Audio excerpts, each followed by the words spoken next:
मोड़ देखिए देखिए देखिए लक्ष्मीधर को, जैसे ही देखा कि बॉल मिडिस्टर के ऊपर बाहर की तरफ जा रहा था, गोलाई के साथ मोड़ दिया था। जब आते हैं हम घूमन, आप सबको हम याद करते हैं और आपके साथ हमारे में मुलाकात हो जाता है।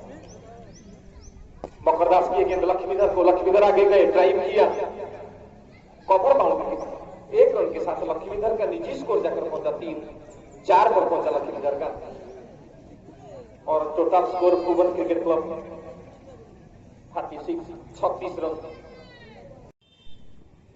परफेक्ट लाइन स्क्वायर ड्राइव से उसी दिशा पर जहां पर पॉइंट बाउंड्री पर क्षेत्र के मौजूद, इसी प्रकार स्ट्राइक को रोटेट करो।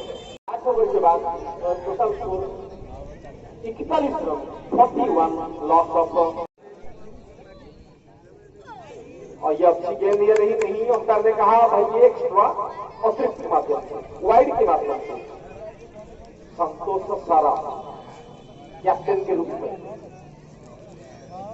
धर्मशाला स्पोर्ट्स काउंसिल जारका वर्सेस भुवन, निश्चित रूप से मौका मिल जाएगा।